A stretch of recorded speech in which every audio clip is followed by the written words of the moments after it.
Então, pessoal, continuando aqui a nossa sequência, né, de, do review, né, da resenha, né, do livro The Last Day Madness, né, a loucura dos últimos dias, né, do Gary DeMar, né, vamos continuar aqui com o capítulo 2, onde Gary justamente discute quando, né, o título é Quando essas coisas iriam acontecer. Então, nesse capítulo, Gary, ele discute essa questão, né, do que a profecia, qual era a expectativa do Novo Testamento em relação ao cumprimento dessas profecias, né?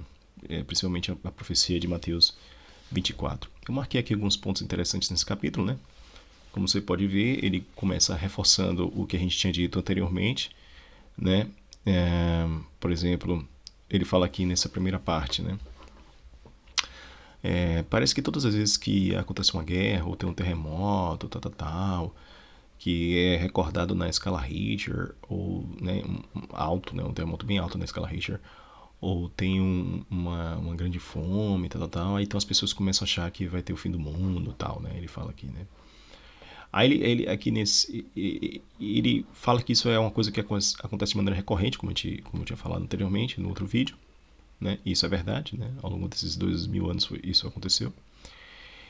E só que ele fala aqui, né? O que a Bíblia diz, né? Vou falar aqui, eu vou tentar traduzir aqui, né?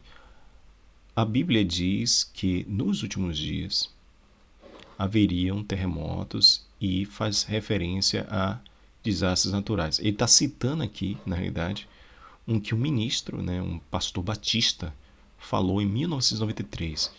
E ele achava que esses terremotos que às vezes acontecem hoje em dia, né, desastres naturais, é um cumprimento dessas profecias, né? E ele falando, né, que esse tipo de comentário não é um comentário incomum. Isso acontece de maneira recorrente, porque as pessoas ainda estão projetando para o futuro essas profecias de Mateus 24, principalmente, né, e em outros pontos da Bíblia, né? Aí ele fala aqui, por exemplo, de que Hal Lindsey, por exemplo, falou, né, que esta geração, nós somos a geração que irá ver o fim dos tempos, né, e o retorno de Cristo. Quer dizer, ele falou isso em 1970, gente. O Hal Lindsey. Você está entendendo o problema disso tudo? Isso é um problema muito grave. É um problema muito grave, né? E ele vai citando aqui, vai falando sobre esse negócio de arrebatamento e tudo mais, né? Que o pessoal fica afirmando esse tipo de coisa. Aí eles gostam muito de citar Timóteo, né? 2 Timóteo 3, né? Como se fosse uma evidência, né? Dizendo assim, né, que nos últimos dias vai acontecer isso, aquilo, outro.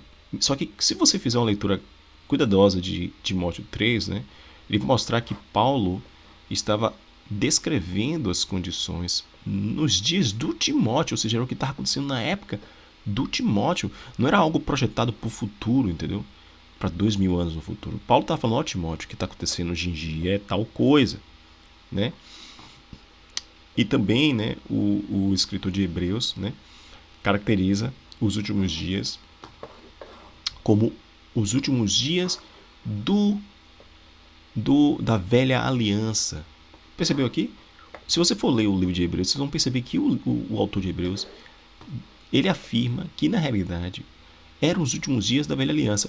Está muito claro isso em Hebreus. Você vai ler Hebreus, vocês vão perceber, né, que o autor de Hebreus basicamente diz que o que estava acontecendo eram os últimos dias da velha aliança. Inclusive, gente, quando eu comecei a entender essa questão né, comecei a entender essa questão escatológica, né, de maneira mais coerente, como agora eu tenho entendimento, o livro de Hebreus passou a fazer muito mais sentido para mim. Antes, o livro de Hebreus era meio que misterioso, eu não conseguia entender direito. Mas depois de adotar a posição preterista, né, que é essa posição que eu adoto hoje, escatológica, o livro de Hebreus passou a fazer muito sentido. Muito sentido. Na realidade, hoje ele faz sentido. Antes ele não fazia sentido para mim, né? Não muito. Então você pode perceber também, né, que ele fala aqui, né, que Paulo, né, ele está otimista em relação ao que vai acontecer no futuro. Paulo não é pessimista, gente. Ele é otimista, né? Infelizmente, essa escatologia pessimista que colocaram, né, que distorce a Bíblia, faz com que as pessoas interpretem Paulo como se ele tivesse pessimista em relação ao que ia acontecer. Na realidade, não, ele está muito otimista, né? Porque ele acredita, né? Voltando a Timóteo, na 2 Timóteo, Paulo afirma que né, as pessoas que estão fazendo o mal não irão conseguir avançar. Ele afirma esse tipo de coisa. Vocês estão entendendo aqui, gente? É muito interessante isso, né? É muito interessante. E aí vamos aqui, né, nessa outra parte aqui, onde ele fala, né, o seu tempo, né, a sua marcação de tempo está, né, fora, né, está deslocada, né. Aí ele fala assim, né, por que há tanta especulação e erro, né, quando se refere, né, a essa questão do fim, né, ou a tal do arrebatamento, né, o retorno do seu Jesus Cristo e essas questões, né? Por que as pessoas têm errado tanto nisso, né? E aí ele fala, o problema, ele fala, né, que há tanta especulação e a especulação continua sem fim, né? É porque essas pessoas estão tentando, como posso dizer, interpretar profecias que já aconteceram, percebeu aqui? Né? Como se elas fossem ainda acontecer. Então, meu amigo, aí você consegue fazer todo tipo de manipulação. As profecias já aconteceram, essas profecias que eles ficam tentando usar para falar desse suposto arrebatamento. São profecias que já aconteceram no passado, entendeu? E eles ficam projetando para o futuro. Por isso que continua essa especulação dia após dia sem fim, né? Isso é um erro, né, que aconteceu, né? Aconteceu também no primeiro século, por parte dos próprios judeus. Os judeus do primeiro século também erraram nisso, né? Nessa questão, né?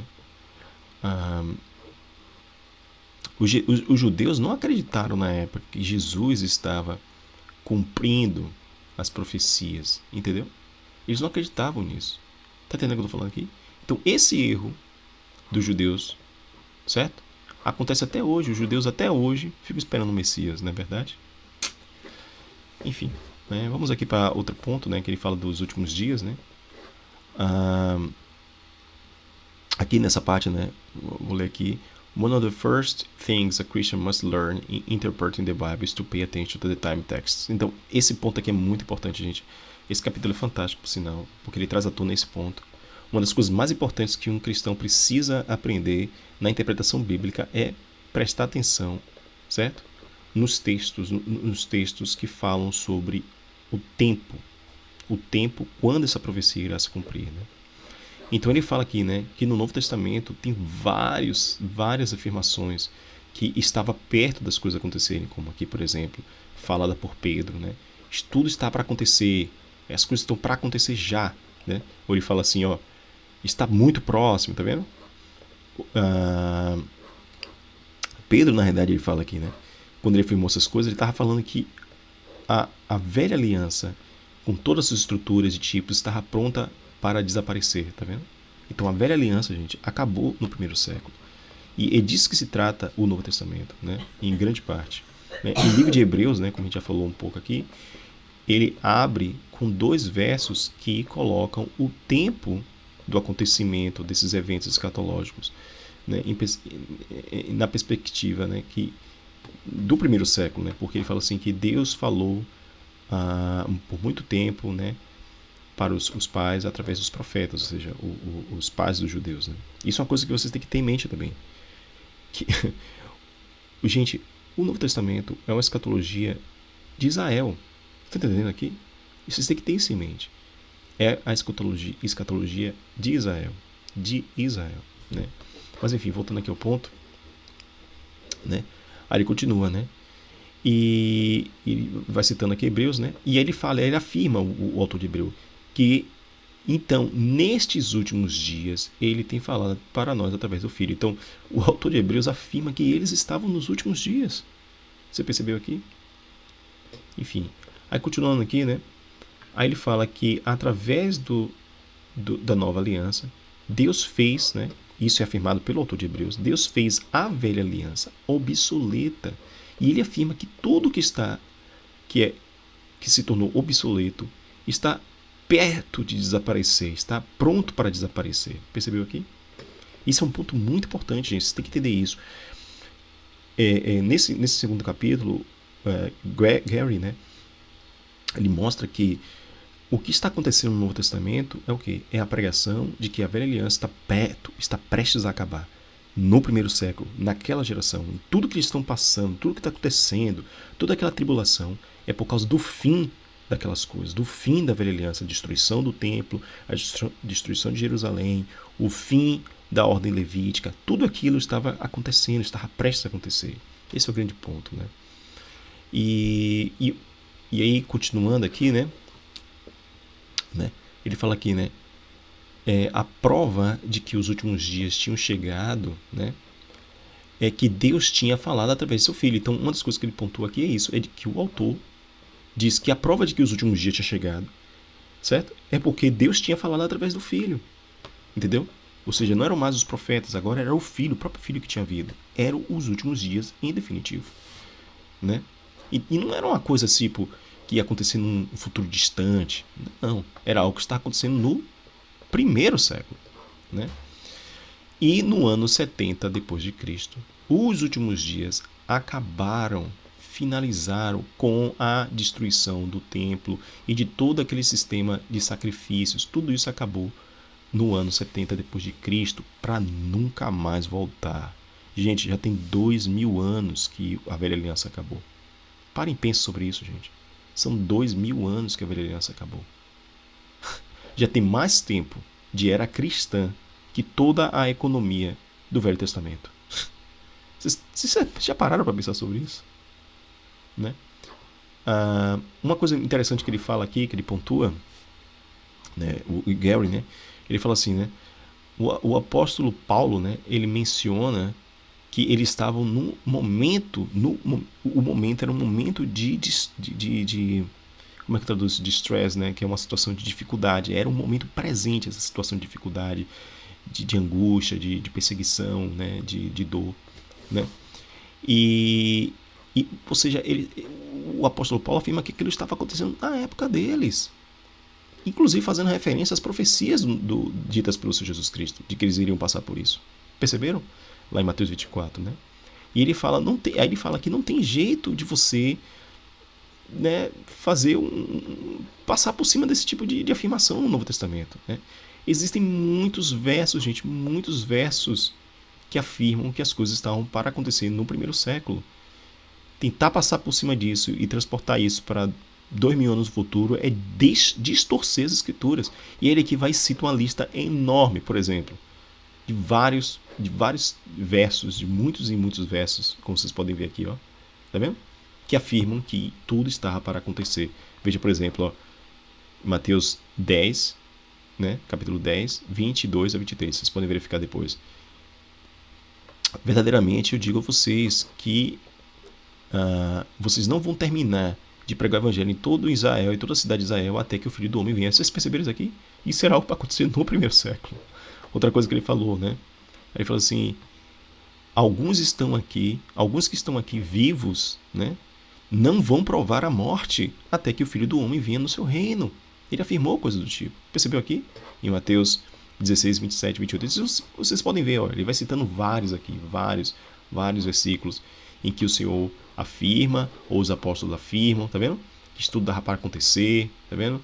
Paulo afirma aqui, ó, a noite está perto de passar, já tá praticamente passou, né, a noite, né? The night is almost gone, ou seja, a noite praticamente passou, né? And the day is at hand, ou seja, o dia está praticamente, né, ao alcance da mão, está para chegar. Percebeu aqui? Ou então afirmações como em breve, né? Ou a forma desse mundo está passando, percebeu? Isso é interessante, esse versículo é muito interessante. A forma deste mundo está passando, percebeu? E aí ele vai falando, afirmando aqui, tem vários versículos, gente, vários, ó, esse aqui em Tiago, por exemplo. O juiz está à porta, tá vendo? Quer dizer, gente, rejeitar, ignorar esses textos que falam sobre, né, esses marcadores temporais no Novo Testamento é distorcer as escrituras, gente. É distorcer. A gente tem que reconhecer o Novo Testamento. Deixa muito claro, Jesus veio, eles estão falando sobre a vinda de Jesus em julgamento, sobre a velha aliança, sobre Jerusalém. Percebeu? E aqui, ó, ele fala aqui, né, continuando, né, nossa revisão aqui do segundo capítulo, né, os dispensacionalistas tentam distorcer esses versículos, né, esses marcadores temporais, né, fabricando um tipo de doutrina que não está lá, chamada iminência. Mas na cabeça do dispensacionalista, é como se Jesus pudesse voltar a qualquer momento. É isso que eles estão falando. Não, eles estão querendo dizer que Jesus pode voltar a qualquer momento. Mas não é isso, gente. Gente, isso é um absurdo. Isso é distorcer o sentido real do texto. Havia uma expectativa dos apóstolos, de todo o Novo Testamento, de que Jesus estava para vir em julgamento sobre Jerusalém. E isso aconteceu. Né? Ele fala aqui, ó, não há nada nos textos acima que poderiam suportar essa definição, né, de iminência. Né? Porque eles não estão falando, ó, provavelmente, ou pode ser que aconteça, ou pode ser que, né? Não é isso que os textos estão falando. Simplesmente os escritores bíblicos estão sendo bem diretos nas suas afirmações, né? E dizendo que as coisas vão acontecer em breve. Vocês estão entendendo aqui, gente? Isso é muito importante, gente. Muito importante. E aí, para concluir, né? Ele fala, né, the time texts are the most important element in the Bible prophecy. Tá vendo? Os marcadores temporais são... Desculpe, gente, eu voltei aqui sem querer. Os marcadores temporais são os textos mais importantes, né, na profecia bíblica, ou seja, é o elemento mais importante na profecia bíblica. Gente, é super importante. Por quê?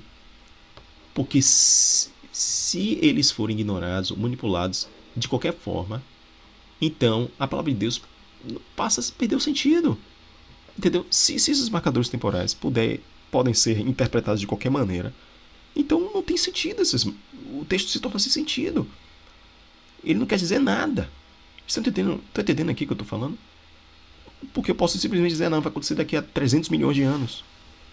Entendeu aqui? Isso não faz sentido, gente. É distorcer o texto, é tornar o texto sem sentido. É tornar a Bíblia completamente sem sentido. A gente precisa levar em consideração, com seriedade, os marcadores temporais. Isso é um ponto super importante. Né? Enfim.